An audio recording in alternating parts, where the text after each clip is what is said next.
Good morning dear student, welcome to the way of solution number 1 study channel West Bengal. তো আমি তোমাদের Dalton sir. তোমরা এখন পাচ্ছ জিকে ডোজ ক্লাস 4। তো এই ক্লাস তোমাদের আপকামিং সমস্ত পরীক্ষায় যে ধরনের জিকে আসে সেই ধরন মেনেই কিন্তু আলোচনা করা হবে কোশ্চেন। তো প্রত্যেকে দেখে রাখো আমার ক্লাস তোমরা সকাল 8:30 থেকে পাচ্ছ দ্য ওয়ে অফ সলিউশন। অন্যান্য স্যার কার কখন ক্লাস হয় এখানে সব দেওয়া আছে। এবং আমাদের verified Telegram group the way of solution official Telegram group, এখানে তোমরা প্রত্যেক ক্লাসের নোটিফিকেশন বা লিঙ্ক পাবে। এবং TWS একাডেমি আমাদের অ্যাপে তোমরা পাচ্ছ পেড কোর্স। ওকে, তো আমরা প্রথম প্রশ্ন আলোচনা শুরু করছি। সকলে অ্যান্সার করো। যারা কানেক্ট হয়ে গেছে অবশ্যই সেশনটি লাইক করে দাও, শেয়ার করে দাও। সূর্যালোক কোন রং, সূর্যালোকের কোন রং পাতা দ্বারা প্রতিফলিত হয়? তো আমরা যখন সালোক সংশ্লেষ নিয়ে পড়ি তখন আমরা একটা কথা বলি যে লাল আলোতে সব থেকে ভালো সালোক সংশ্লেষ হয় আর সব থেকে কম হয় সবুজ আলোতে। তো এই জায়গাটা মাথায় রাখতে হবে যে পাতার রং সবুজ, সেই সবুজ বর্ণের আলো প্রতিফলিত করবে বেশি, অর্থাৎ অপশন বি সঠিক উত্তর হয়ে যাবে। নিচের কোনটিতে শব্দোত্তর শব্দের প্রতিধ্বনি ব্যবহার করা হয় না? কোশ্চেনটা এখানে শেষ হচ্ছে।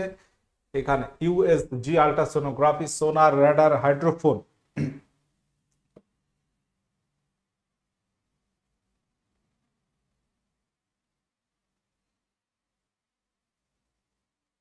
ওকে, চলো তাহলে এখানে কোশ্চেনটা কি বুঝতে পারছো? শব্দোত্তর শব্দ এর কম্পাঙ্ক কত? কম্পাঙ্ক হচ্ছে 20,000 হার্টজের বেশি।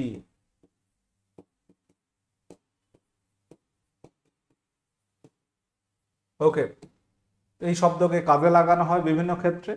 তো রেডারে আমরা এই শব্দের প্রতিধ্বনি শব্দোত্তর শব্দ প্রয়োজন নেই, নর্মাল শব্দই ব্যবহার করা হয়। রেডারের সাহায্যে আমরা বিমানের উচ্চতাও নির্ণয় করতে পারি। আচ্ছা, একটি পরমাণুতে সমান পরিমাণ কি বর্তমান থাকে? সমান থাকে কি কি? তো একটা পরমাণুর গঠন যদি আমরা দেখি সেখানে তিনটি আছে স্থায়ী কণা। তিনটি স্থায়ী কণা থাকে। তিনটি কি থাকবে? স্থায়ী কণা কি কি বলতো? স্থায়ী কণা এটা হচ্ছে প্রোটন, ইলেকট্রন এবং নিউট্রন। প্রোটন, ইলেকট্রন এবং নিউট্রন। তো এখানে প্রোটন এবং ইলেকট্রন সর্বদা সমান থাকে, বাদবাকি নিউট্রন সেটা কিন্তু আপ ডাউন করবে। আমরা জানি যে পরমাণু নিস্তড়িত, সেক্ষেত্রে প্রোটন পজিটিভ, ইলেকট্রন নেগেটিভ। তো প্রোটন যতটা থাকবে ইলেকট্রন ততটাই থাকে, এটা একটা পয়েন্ট। তো আমরা আবার স্থায়ী কণা বললাম তিনটি, তাহলে আরো কিছু থাকে যেগুলোকে বলা হবে অস্থায়ী কণা, যেমন পাই, মেসন, পজিট্রন ইত্যাদি। নারকেলের ভোজ্য অংশের নাম কি? খুব ইম্পর্টেন্ট একটা কোশ্চেন। নারকেল, নারকেলের জল বা ডাবের জলে কোন হরমোন থাকে? কাইনিন বা সাইটোকাইনিন। তো নারকেলের ভোজ্য অংশের নাম আমরা বলবো কি? এন্ডোস্পার্ম বা শস্য।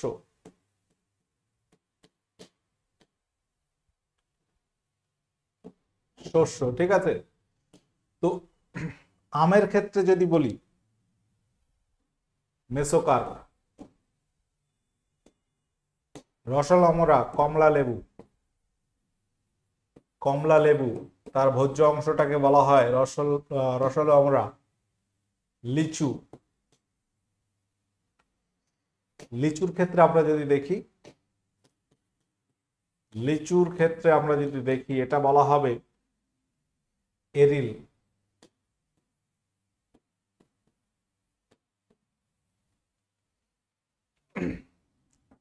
নিচের কোনটি স্কেলার রাশি? নিচের কোনটি একটি স্কেলার রাশি? স্কেলার রাশি, ভেক্টর রাশি, এটা সম্পর্কে তোমাদের সকলেরই একটা ধারণা আছে। স্কেলার মানে শুধু মান থাকবে, মান আছে কিন্তু অভিমুখ নেই, কোনো অভিমুখ বা ডিরেকশন নেই, অভিমুখ নেই। তুমি কাজ করেছো, একটা মান আছে কিন্তু অভিমুখ অভিমুখ নেই। কার্য একটি স্কেলার রাশি। ভেক্টর রাশি এগুলো বল, ভার, ত্বরণ, এগুলো ভেক্টর রাশি। স্কেলার রাশির এক্সাম্পল কি কি হবে? Scalar, vector. একটু এক্সাম্পল গুলো লিখি। Scalar, vector.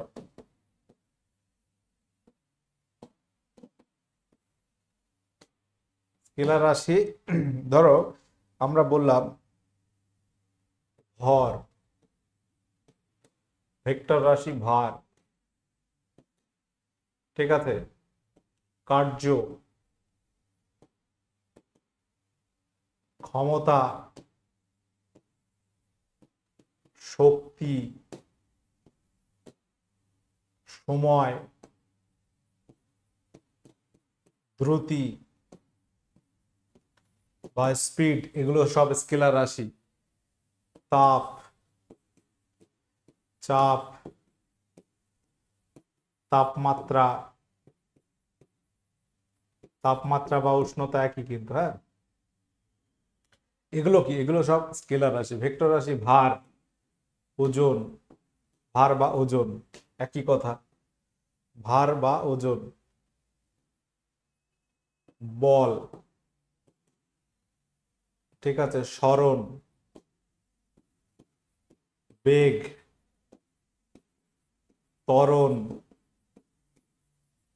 মন্দন, টর্ক, ঠিক আছে। এগুলো হচ্ছে চৌম্বক ক্ষেত্র, এগুলো ভেক্টর রাশি। পাশাপাশি এখানে আমরা আরো বলতে পারি ক্ষেত্রফল, ক্ষেত্রফল, আয়তন, এগুলো সব স্কেলার রাশি। পরবর্তী কোশ্চেনে চল। কোন উদ্ভিদকে দক্ষিণ ভারতের সবুজ সোনা বলা হয়? দক্ষিণ ভারতের সবুজ সোনা বলে কাকে? মনে রাখবে সঠিক উত্তর হবে নারকেল। এটাকে দক্ষিণ ভারতের সবুজ সোনা বলা হয় কারণ দক্ষিণ ভারতে দেখবো যে ওই যে আবহাওয়া, সমুদ্র উপকূলবর্তী অঞ্চলে প্রচুর পরিমাণে কিন্তু নারকেল গাছ জন্মায় এবং প্রচুর নারকেল হয়। পরিবর্তিত মৃদগত কাণ্ডের উদাহরণ নিম্নের কোনটি? গাজর, আলু, চিনেবাদাম, শালগম। বলো, প্রত্যেকে অ্যান্সার করো। বলো কারেক্ট অ্যান্সার কি হবে? সকলে সেশনটি লাইক করে দাও। আচ্ছা, এখানে সঠিক উত্তর মনে রাখবে আলু। আলু যেটা খায় এটাকে মৃদগত কাণ্ড বলা হয়। গাজর সেটা শাঙ্কব আকৃতির মূল। কম্পিউটারের মাউস কি ধরনের যন্ত্রের মধ্যে পড়ে? ইনপুট আউটপুট সফটওয়্যার নাকি ওয়ার্ড প্রসেসর? কম্পিউটারের মাউস এটি কোন ধরনের যন্ত্র? মাউস, কিবোর্ড, এগুলো input, monitor output, printer output. আচ্ছা, হ্যালোজেন মৌল অবস্থান করে কোন ব্লকে? এসপিডিএফ। হ্যালোজেন মৌল কোনগুলো পড়ছে? ক্লোরিন, ফ্লোরিন, ব্রোমিন, আয়োডিন, এগুলো হ্যালোজেন মৌল। মনে রাখবে এগুলো হচ্ছে সব পি ব্লক মৌল, পি ব্লক মৌল। বলো জাহাঙ্গীর শব্দের অর্থ কি? জাহাঙ্গীর, মুঘল সম্রাট জাহাঙ্গীর, তো সেই জাহাঙ্গীর শব্দের অর্থ কি?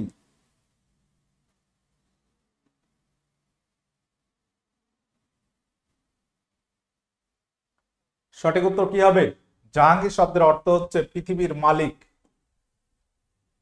হুমায়ুন কথার অর্থ সৌভাগ্যবান।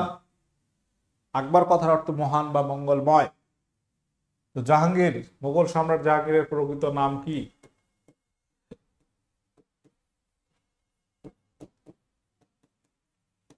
জাহাঙ্গীরের প্রকৃত নাম কি?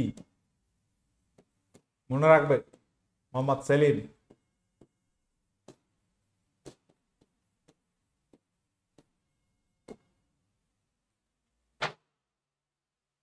অথর্ববেদকে ফার্সি অনুবাদ কে করেছেন? হাজী ইব্রাহিম সিরহিন্দি, আবুল ফজল, দারাশিক ও টোডরমল। অথর্ববেদ রিকশাম যজু অথর্ব, হাজী ইব্রাহিম সিরহিন্দি তিনি এটা ফার্সি অনুবাদ করেছেন। দারাশিকও তিনি উপনিষদের ফার্সি অনুবাদ করেন। উপনিষদের ফার্সি অনুবাদ করেন।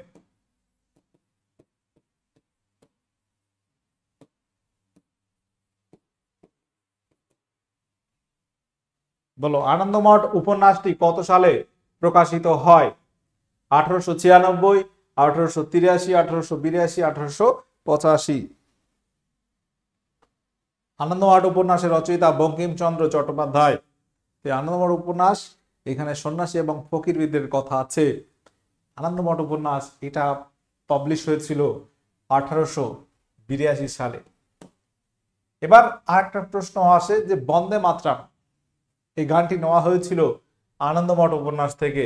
সে বন্দে মাতরম গাওয়া হয়েছিল 1896 সালের কংগ্রেস অধিবেশনে।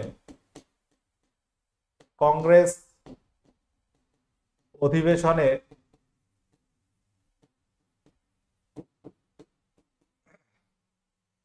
মনে রাখতে হবে যে বন্দে মাতরম গানটি গাওয়া হয়। বন্দে মাতরম ভারতবর্ষের জাতীয় গান যেটা বলা হয়, বন্দে মাতরম গাওয়া হয়েছিল কংগ্রেস অধিবেশন 1896 সালে, কলকাতা অধিবেশন। বলো, 2023 সালে অর্থনীতিতে কে নোবেল পুরস্কার পেয়েছে? তো আমাদের নোবেল পুরস্কার লিস্ট তোমরা নেট চেক করলেই পেয়ে যাবে, গুগল সার্চ করলেই পেয়ে যাবে। তো বিশেষ করে আমাদের মনে রাখতে হবে যেগুলো, সেটা হচ্ছে শান্তি, সাহিত্য এবং অর্থনীতি। অর্থনীতি এই তিনটি খুব ভাইটাল পিএসসির ক্ষেত্রে। রেলের ক্ষেত্রে সায়েন্সটা বেশি ভাইটাল হয়, তবে এখন তোমাদের সবগুলো মনে রাখতে হবে। তো এখানে অর্থনীতি 2023 সালে নোবেল পুরস্কার পেয়েছেন ক্লাউদিয়া গোল্ডিন, ইউএস এর। ওকে, অপশন ডি। তোমরা বলবে যে শান্তিতে কে পেয়েছে, সাহিত্যে কে পেয়েছে? বলো।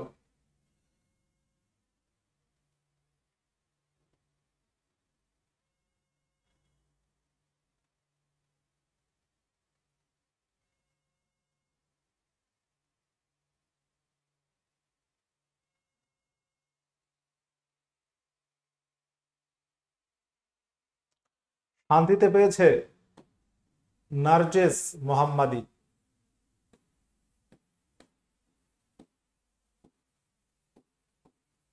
এবার বলো সাহিত্যে কে পেয়েছে?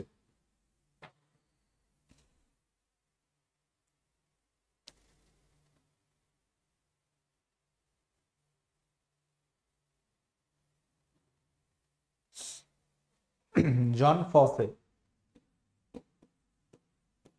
জন ফসে। তাহলে এই তিনটি খুব ভাইটাল, তিনটি কিন্তু বলে দিলাম। ওকে, প্রত্যেকে যারা কানেক্ট আছো খাতা পেন থাকলে অবশ্যই নোট করে নাও। ওকে, অবশ্যই নোট করে নাও, কারণ এগুলো থেকে পরীক্ষায় প্রশ্ন আসতে পারে। আচ্ছা, ঝিনুক এবং শামুকের খোলায় কি ধরনের উপাদান থাকে? উপাদানটা কি? Calcium carbonate, sodium carbonate, magnesium carbonate নাকি সোডিয়াম ক্লোরাইড? ঝিনুক বা শামুকের খোসায় বা খোলায় যেটা বলি, এখানে থাকে ক্যালসিয়াম কার্বনেট। বলো, কত সালে জাতীয় মানব অধিকার কমিশন গঠিত হয়েছিল? জাতীয় মানব অধিকার কমিশন গঠিত হয় কত সালে? 1991, 93, 95, 97? 1993 সাল। সালটা মনে রাখবে। বলো, কে বিএআরসি এর ডিরেক্টর হিসেবে নিযুক্ত? তো তোমাকে প্রথমে ফাইন্ড আউট করতে হবে যে বিএআরসি এর ফুল ফর্ম কি। বিএআরসি, বিতে হচ্ছে ভাবা, এতে অ্যাটমিক রিসার্চ সেন্টার। ভাবা অ্যাটমিক রিসার্চ সেন্টার বর্তমান ডিরেক্টর কে আছে? একটা সময় ছিল অজিত কুমার মোহান্তি, তিনি বর্তমানে নেই, চেঞ্জ হয়েছে। শ্রী বিবেক ভাসিন, অপশন বি, মনে রাখবে শ্রী বিবেক ভাসিন তিনি বর্তমান ভাবা অ্যাটমিক রিসার্চ সেন্টারের ডিরেক্টর জেনারেল আছেন। এখানে ভাবা অ্যাটমিক এই যে রিসার্চ সেন্টার, এটা কবে গঠিত হয় যদি বলে, ফরমেশন হয়েছিল 3 জানুয়ারি 1954 সালে, 3রা জানুয়ারি 1954। আচ্ছা, এস সোমনাথ কিসের চেয়ারম্যান? ইসরো, যেটা 1969 গঠিত হয়। ইন্ডিয়ান স্পেস রিসার্চ অর্গানাইজেশন সেটা আলাদা। আর এই ভাবা অ্যাটমিক রিসার্চ সেন্টার যেটা অবস্থান করছে কোথায়, হেডকোয়ার্টার হচ্ছে ট্রম্বে। ট্রম্বেটা কোথায়? মুম্বাই ট্রম্বে, মহারাষ্ট্রের ট্রম্বেতে এর হেডকোয়ার্টার আছে। বলো হাইড্রোজিনেশন, এখানে কোন ধাতু অনুঘটক হিসেবে ব্যবহার করা হয়? হাইড্রোজিনেশনে কোন ধাতু অনুঘটক হিসেবে ব্যবহার করে বা কাজ করে? Calcium, sodium, nickel, manganese. সঠিক উত্তর নিকেল হবে। নিকেলের সংকেত কি? Ni। বলো ক্যালসিয়ামের সংকেত কি? ক্যালসিয়াম হচ্ছে Ca, sodium Na, manganese Mn। ওকে, এই যে সংকেতগুলো আমাদের মনে রাখতে হবে, কারণ এখন পরীক্ষায় একটা করে সংকেত দিচ্ছে। আচ্ছা, এটা বলছিলাম নারকেলের জলে যে হরমোন থাকে কাইনিন, ইথিলিন একটা গ্যাসীয় হরমোন যেটা ফল পাকাতে সাহায্য করে। তো উদ্ভিদ হরমোন আমরা 4টি ভাগে ভাগ করতে পারি। টোটাল যে উদ্ভিদ হরমোন, এখানে যদি বলে প্রথম আবিষ্কৃত উদ্ভিদ হরমোনের নাম কি? অক্সিন। তো 4টি যে ভাগ বলছি সেটা কি কি? একটা হচ্ছে প্রাকৃতিক হরমোন, প্রাকৃতিকের মধ্যে অক্সিন, সাইটোকাইনিন, জিবরেলিন এগুলো রয়েছে। কিছু আছে কৃত্রিম হরমোন, যেমন 2,4-D অক্সিনের একটা আছে, ইন্ডোল অ্যাসিটিক অ্যাসিড যেটা IA, সেটা হচ্ছে প্রাকৃতিক। পাশাপাশি ন্যাপথলিন অ্যাসিটিক অ্যাসিড। ওকে, এগুলো কিন্তু কৃত্রিম হরমোন। কিছু রয়েছে প্রকল্পিত হরমোন। প্রকল্পিত হরমোন যেগুলোর আমরা সঠিক ব্যবহার জানতে পারিনি এখনো পর্যন্ত, যেগুলো পাওয়া যায় ফ্লোরিজেন যেমন একটা। আরেকটা হচ্ছে গ্যাসীয় হরমোন, যেটা হচ্ছে ইথিলিন, এটা ফল পাকাতে সাহায্য করে। বলো ভারতের বর্তমান প্রতিরক্ষা মন্ত্রীকে? ভারতের বর্তমান প্রতিরক্ষা মন্ত্রী পদে কে নিযুক্ত আছেন? রাজনাথ সিং, পীযূষ গোয়েল, নির্মলা সীতারামন, অমিত শাহ। ভারতের বর্তমান প্রতিরক্ষা মন্ত্রী কে?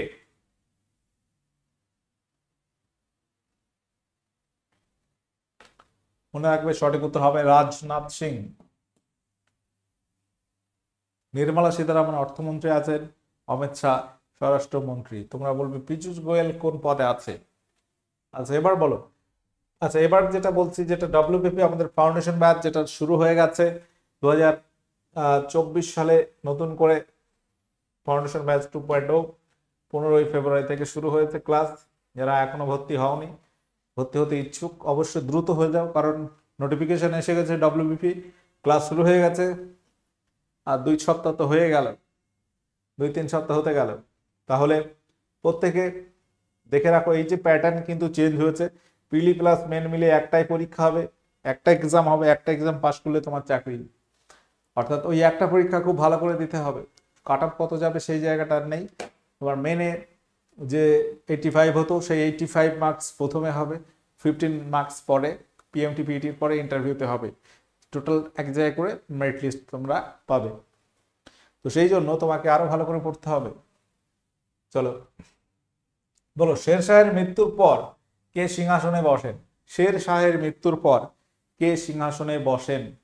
ফরিদ খাঁ সুর, সেকেন্দার সুর, জালাল খান, ইসলাম শাহ নাকি আদিল শাহ? আমরা ভারতের ইতিহাসের দিকে তাকালে আমরা দেখতে পাচ্ছি যে মোগল যুগের মাঝখানে আবার বসে রয়েছে একটা ছোট্ট সাম্রাজ্য, সুরি সাম্রাজ্য। সেই সুরি সাম্রাজ্যের প্রতিষ্ঠাতা হচ্ছে শের শাহ। কি সাম্রাজ্য? সুরি সাম্রাজ্য, তাই তো।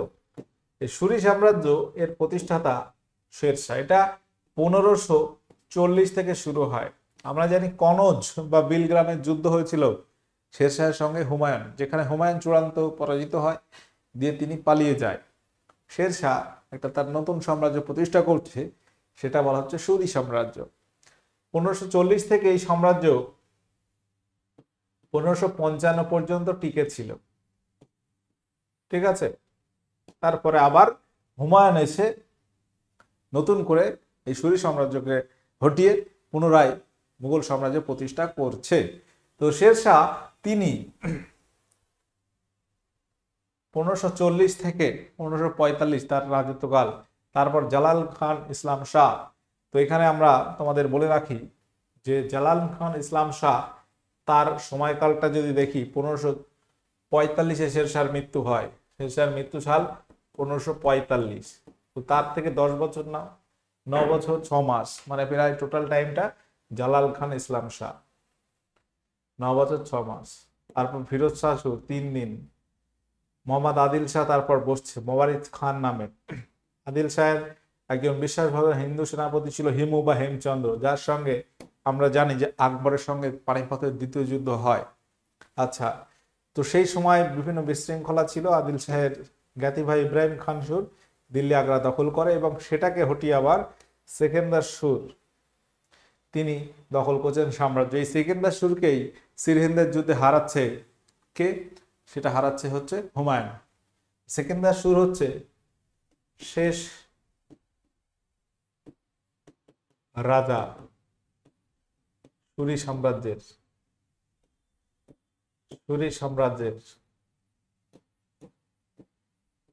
যদি বলা হয় সুরি সাম্রাজ্যের প্রতিষ্ঠাতাকে, ফরিদ খাঁ সুর মানেই শেরশাহ। শেরশাহ মানেই কিন্তু তার প্রকৃত নাম ফরিদ খাঁ সুর।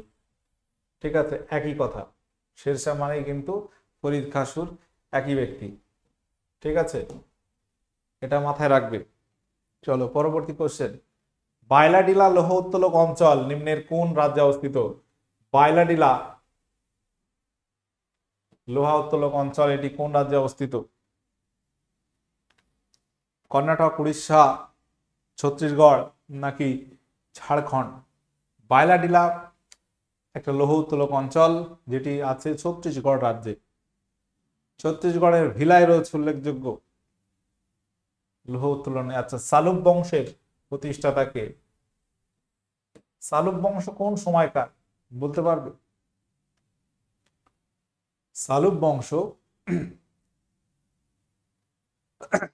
এটি তোমরা দেখবে যে বিজয়নগর সাম্রাজ্যের মধ্যে আছে। বিজয়নগর সাম্রাজ্যের প্রতিষ্ঠাতা হরিহর বুক্ক, এবং তারা যে বংশের সূচনা করে সেটা হচ্ছে সঙ্গম বংশ। এই সঙ্গম বংশের পরে আসছে সালুব বংশ, তারপর আসবে তুলুক, তারপর আরবিডু। তো সেটা বিজয়নগর সাম্রাজ্যের কথা বলা হচ্ছে। বিজয়নগর সাম্রাজ্যে এই সালুব বংশের প্রতিষ্ঠাতা নরসিংহ সালুব। ইম্মাদি নরসিংহ এই বংশের শ্রেষ্ঠ রাজা। নরস নায়ক তিনি হচ্ছেন শেষ রাজা। আচ্ছা, তামা এবং সোনার মিশ্রণে যে ধাতু সংকর তৈরি হয় তার নাম কি? তামা ও সোনার মিশ্রণে। ব্রোঞ্জ, গিনি সোনা, মোনেল মেটাল, জার্মান সিলভার। তো এখানে জার্মান সিলভারে সোনা নেই, সিলভারও নেই, মোনেল মেটাল নেই, ব্রোঞ্জে নেই। সঠিক উত্তর গিনি সোনা। আচ্ছা, গতকালে তোমাদের হোমওয়ার্ক ছিল এটা যে গঙ্গা নদী পশ্চিমবঙ্গের কোন স্থানে দুটি শাখায় ভাগ হয়েছে? গঙ্গা নদী আমরা যদি দেখি সেটি মুর্শিদাবাদের ধুলিয়ানের কাছে ভাগ হয়েছে। ধুলিয়ানে একটা শাখা, যেটা প্রধান শাখা, সেটা চলে গেছে বাংলাদেশে। প্রধান শাখা পদ্মা নামে বাংলাদেশে ঢুকেছে। বাংলাদেশে ঢুকে যে নামটা হচ্ছে পদ্মা নদী, পদ্মা নামে বাংলাদেশে গেছে।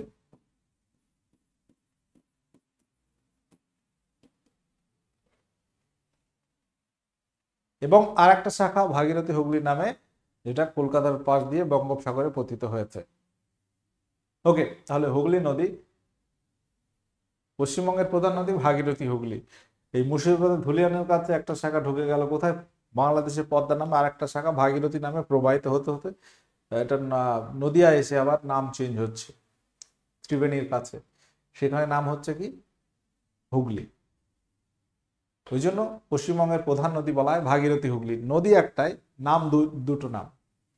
আচ্ছা, এবার তোমরা অ্যান্সার করবে যে কোরাপুট, কোরাপুট একটা বক্সাইট উত্তোলক অঞ্চল, এটি কোন রাজ্যে অবস্থিত? এটা তোমাদের আজকে হোমওয়ার্ক দিলাম। তাহলে আজকের সেট, আজকের ডোজ 4-এ তোমাদের 26টি কোশ্চেন ছিল। 26 কোশ্চেনে তোমাদের স্কোর কত হচ্ছে একটু জানিয়ে দেবে। প্রত্যেক দিন তোমরা, আমি বলবো যে 1 নাম্বার সেটে কত পেয়েছো, 2 নাম্বার সেটে কত হলো, 3 নাম্বার সেট, 4 নাম্বার সেট। যারা দেখছো রেগুলার দেখো, ওকে রেগুলার দেখো, সে তোমার সময় আপ ডাউন হতে পারে সেটা বড় কথা নয়, বাট রেগুলার ক্লাস রেগুলার দেখবে। মাঝে মাঝে আমার ক্লাস অফও হয়, অনেক সময় সময়ের জন্য ক্লাস করতে পারি না। যাই হোক, তাহলে প্রথমটায় ধরো 20-তে তুমি 26-এ ধরো তুমি 22 পেয়েছো, কথার কথা, পরেরটা 16, তারপরটা ধরো 19, তারপরটা 21। তো এইভাবে তুমি টোটালটা গড় করবে, দেখবে তোমার ওইটাই তোমার এখন অবস্থান। অর্থাৎ ধরো 25-এর মধ্যে তুমি পাচ্ছ এরকম, যে টোটালটা তুমি গড় করে যেটা হবে সেটাই তোমার কিন্তু দেখবে অবস্থান, অর্থাৎ কত পার্সেন্ট তোমার ঠিক হচ্ছে বুঝতে পারবে। তোমার কতটা আপডেট করতে হবে এই ক্যালকুলেশন থেকে তুমি বলে দিতে পারবে, নিজে নিজেই বুঝতে পারবে। অর্থাৎ প্রত্যেক দিন তোমরা সেটা এখানে লেখো চাই না লেখো, অনেস্টলি তুমি নিজের চেষ্টা করো, ঠিক আছে? প্রত্যেক দিন কত হচ্ছে সেটা তুমি আগে একটা খাতায় লিখবে, তুমি তোমার মূল্যায়ন করো, কারণ এটা অনলাইন প্ল্যাটফর্ম। অফলাইন হলে কি হয়, পরীক্ষা দাও দেখি কত হচ্ছে, ওকে, কিন্তু এখানে অনলাইনে কি আমি তোমাকে দেখতে পাচ্ছি না, ভার্চুয়ালি সব হচ্ছে, তুমি কত পেয়েছো তুমিই জানো, ঠিক আছে? এখানে 2 বাড়িয়ে বললে বা 2 কমিয়ে বললে সেটা বড় কথা নয়, তুমি কত পাচ্ছ তুমি নিজেকে মূল্যায়ন করো, তারপর তুমি বুঝবে তুমি কোন জায়গায় দাঁড়িয়ে আছো, তোমার অবস্থানটা কোথায়, এবং তোমাকে কোন জায়গায় যেতে হবে, কোন কোন সাবজেক্ট থেকে ঘাটতি আসছে সেটা আগে দেখো, এবং সাবজেক্টের কোন চ্যাপ্টার থেকে তুমি পাচ্ছ না সেটা তোমাকে তাহলে পড়তে হবে। ওকে, আলোচনা এই পর্যন্ত থাকলো। তোমরা যারা নতুন আছো সাবস্ক্রাইব করে নিও আমাদের দুটো ইউটিউব চ্যানেল, এবং TWS একাডেমি অ্যাপ, এটা তোমরা প্লে স্টোরে পাবে, সেখানে গিয়ে তোমরা পেড কোর্স নিতে পারবে। ওকে, সকলে ভালো থাকো, সুস্থ থাকো, ওকে, টাটা, বাই।